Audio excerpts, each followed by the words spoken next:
अस्सलाम वालेकुम स्टूडेंट्स, उम्मीद करता हूँ खैरियत से होंगे आप लोग सब।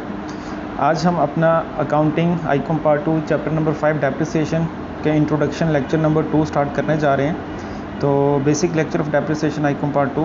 आज के इस लेक्चर में जो टॉपिक डिस्कस करेंगे उसमें मेथड्स ऑफ डेप्रिसिएशन है, जर्नल एंट्रीज़ हैं जो डेप्रिसिएशन में यूज़ होती हैं। उसके बाद example of methods of depreciation, हम मेथड्स जो भी डेप्रिसिएशन के होंगे उनको विद एग्जांपल्स इसके अंदर सॉल्व करेंगे।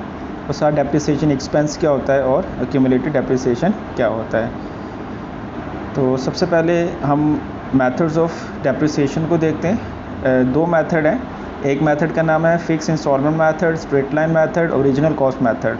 सेकंड जो है diminishing balance method, reducing balance method, written down value method.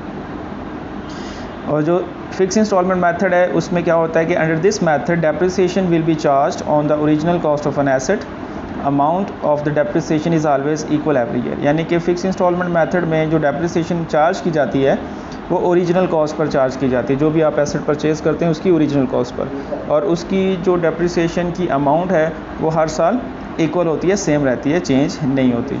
और डिमिनिशिंग बैलेंस मेथड जो सेकंड मेथड है उसमें under this depreciation will be charge on the book value of an asset, यानी एसेट की जो बुक वैल्यू होती है, जो रिटन डाउन वैल्यू उस पर चार्ज करते हैं। Amount of depreciation will reduce every year, और डेप्रिसिएशन की जो अमाउंट होती है वो हर साल कम होती जाती है, रिड्यूस होती जाती है। ठीक हो गया। नेक्स्ट उसका फार्मूलाज हैं कि अमाउंट ऑफ डेप्रिसिएशन को हम कैसे कैलकुलेट करते हैं।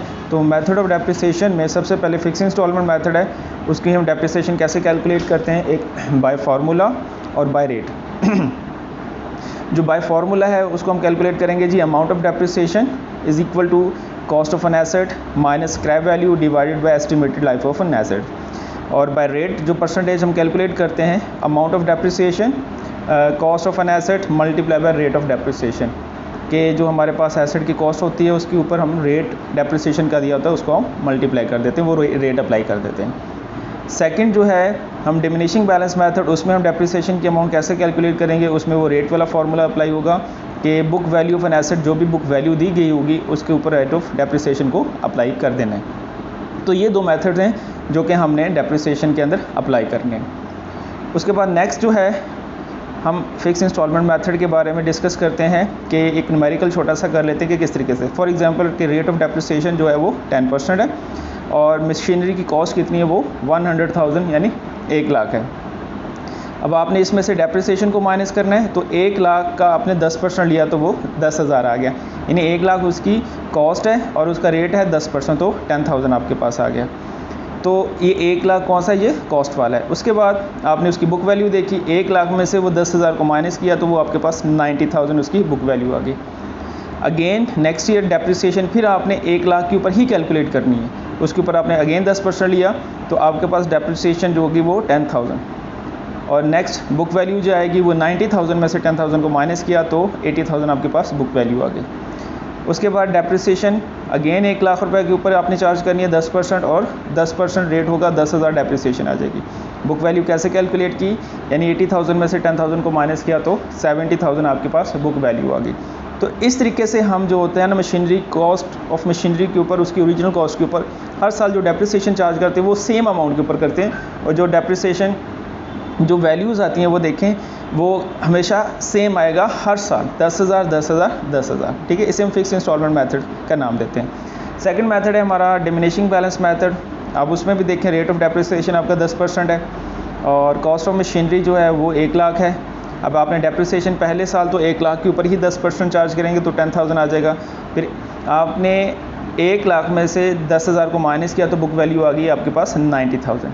फिर नेक्स्ट ईयर जो डेप्रिसिएशन लेनी है बेटा वो आपने 90,000 के ऊपर लेनी है, यानी जो आपके पास बुक वैल्यू दी गई है, इस 90,000 का आपने 10% लेना है तो वो आपके पास 9,000 डेप्रिसिएशन आ जाएगी। 90 में से 9,000 को माइनस किया तो 81,000 आ गई बुक वैल्यू।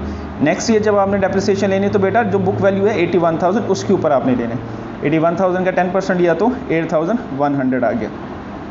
इसके बाद आपने इसकी बुक वैल्यू को कैलकुलेट किया, 81,000 में से 8,100 को माइनस किया तो 72,900। अब इसमें जो आपने डेप्रिसिएशन की अमाउंट्स देखी हैं वो देखें हर साल डिफरेंट आ रही है और रिड्यूस हो रही है। पहले साल 10,000 थी, फिर 9,000 थी, फिर 8,100। तो डिमिनिशिंग बैलेंस मेथड में इस तरीके से हम कैलकुलेशन करते हैं। उसके बाद डेप्रिसिएशन के अंदर इसकी एक डेफिनेशन यूज़ होती है, डेप्रिसिएशन एक्सपेंस जिसे कहते हैं the allocated cost for one accounting period which maintained against revenue. बेटा ये जो हमने बॉक्सेस लगाए हुए हैं फिक्स इंस्टॉलमेंट मेथड में और डिमिनिशिंग में 10,000 फिक्स इंस्टॉलमेंट में डेप्रिसिएशन एक्सपेंस आया था और डिमिनिशिंग बैलेंस मेथड में 10,000, 9,000 और 8,100। इनको इंडिविजुअली हम नाम देते हैं डेप्रिसिएशन एक्सपेंस, इसको हम इंडिविजुअली नाम देंगे डेप्रिसिएशन एक्सपेंस। उसके बाद आता है अक्यूमुलेटेड डेप्रिसिएशन।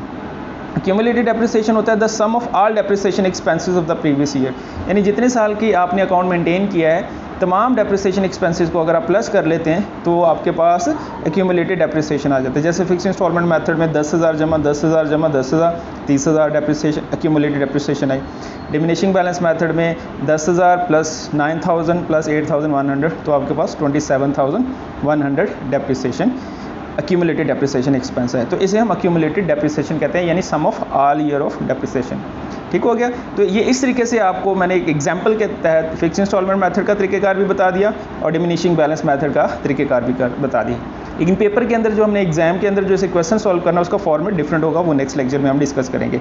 उसके बाद हम इसकी जर्नल एंट्रीज देखते हैं। जनरल एंट्रीज बेटा जब आप एसेट परचेज करते हैं तो asset account debit, cash and bank account credit, यानी एसेट को आपने डेबिट कर देना है इंक्रीज इन एसेट और कैश और बैंक आपका डिक्रीज इन एसेट क्रेडिट हो जाएगा। उसके बाद आपने ये एक फॉर्मेट है, एक छोटा सा क्वेश्चन सॉल्व किया हुआ है, इसमें हमने एंट्रीज़ के मुताबिक ये देखना है कि वहाँ पे मशीनरी अकाउंट आपके पास टाइटल ऑफ अकाउंट है जिसकी डेप्रिसिएशन आपने लेनी है, उसको कहाँ कहाँ आपने रिकॉर्ड करना है।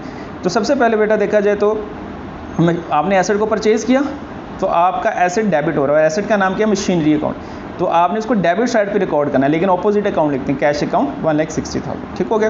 ये सबसे पहले journal entry asset account to cash and bank account. Second when depreciation is provided, बेटा जब आप डेप्रिसिएशन लेते हैं तो तब एंट्री क्या होगी, डेप्रिसिएशन इज योर एक्सपेंस, तो इंक्रीज इन एक्सपेंस डेबिट और एसेट डिक्रीज़ होगा क्योंकि इसकी वैल्यू में डिक्रीज़ आ रहा है तो डिक्रीज़ इन एसेट क्रेडिट। तो इस तरीके से ये सारी की सारी आपके पास डेप्रिसिएशन एक्सपेंस जैसे 12,000 है, 24,000 है, 24,000 12,000 ये सारे के सारे डेप्रिसिएशन अकाउंट है और क्रेडिट साइड पे हम इसको रिकॉर्ड करेंगे।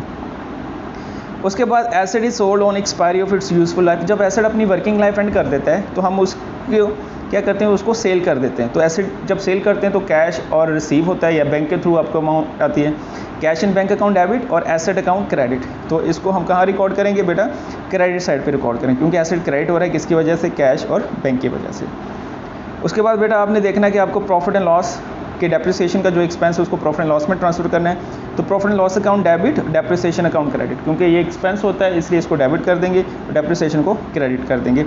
तो ये आपके पास अमाउंट आ गई, इसे हमने प्रॉफिट एंड लॉस में ट्रांसफ़र कर देना है। लास्ट में बेटा अगर आपने प्रॉफिट अर्न किया है एसेट को सेल करने के ऊपर तो उसके ऊपर आपकी जो एंट्री होगी वो होगी asset account to capital reserve account, asset account debit और कैपिटल रिजर्व अकाउंट क्रेडिट, क्योंकि ये कैपिटल चीज़ को बेच के उसके ऊपर आपको अमाउंट रिसीव हुई है तो वो आपके कैपिटल रिजर्व के नाम से रिकॉर्ड की जाएगी और एसेट डेबिट साइड पे आ जाएगा, तो यहाँ पे आप उसको रिकॉर्ड कर देंगे। तो ये वो बेटा जर्नल एंट्रीज़ हैं, ये आपको पेपर में जब शॉर्ट क्वेश्चन में पूछी जा सकती हैं, अदरवाइज़ ये क्वेश्चन का पार्ट नहीं होती, लेकिन हमने क्वेश्चन सिर्फ सॉल्व करना, लेकिन इसका बताने का मकसद आपको ये है कि आपको एक्चुअली पता होना चाहिए कि क्वेश्चन के अंदर अकाउंट के अंदर ये डेबिट साइड पे एक डेप्रिसिएशन एंड कैश ये कैसे कैसे आया, इनकी ये प्रॉपर जर्नल एंट्रीज है। ठीक हो गया। उसके बाद बेटा ये था आज का लेक्चर, तो उम्मीद करता हूँ कि आज का लेक्चर आपको समझ आया होगा और अगर इससे रिलेटेड कोई भी क्वेश्चन होगा तो लाजमी पूछिएगा कमेंट बॉक्स में। इस वीडियो को लाइक करें, शेयर करें, सब्सक्राइब करें और प्रेस बेल आइकन को लाजमी प्रेस करें ताकि हर वीडियो का नोटिफिकेशन जल्द से जल्द आपको मिल सके। अपना बहुत सा ख्याल रखिएगा जी। अल्लाह हाफिज़।